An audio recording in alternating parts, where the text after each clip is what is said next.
Guys, gusto niyo bang lumipad? Tara, turuan ko kayo.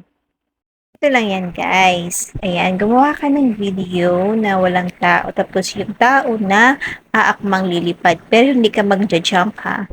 Tapos punta ka sa CapCut. Ayan. Tapos tap mo yung new project. Ayan. Tapos yung dalawang video na ginawa mo. Ayan. Tapos add.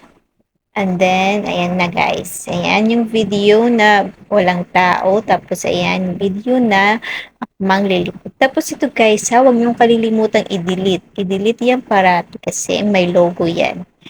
Tapos, itong video na may tao, ibaba natin siya. Hanapin natin yung overlay.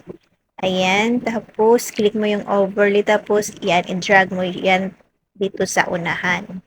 Tapos, dun pa rin tayo sa may tao, hanapin natin yung remove BJ or remove background. Ayan. Tapos, auto-remove, click mo.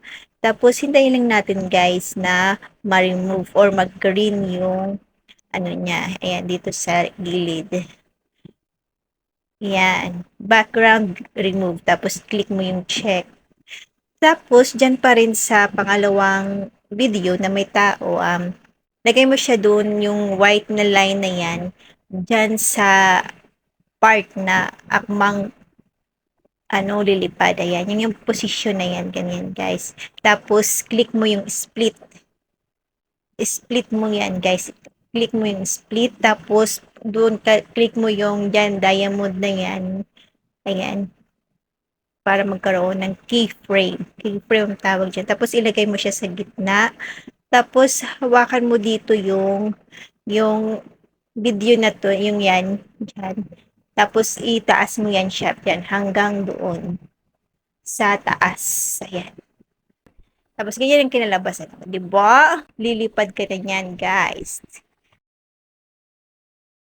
So, ganun lang, guys, kung paano lumipad. So, very easy lang siya, diba, guys? So, ano pang hinihintay nyo? Lumipad na rin kayo para may content na kayo. Gawin nyo lang yun, guys. Super easy. So, that's all for today. Sa mga hindi pa nagka-follow, follow for more, guys. Thank you for watching. Bye-bye.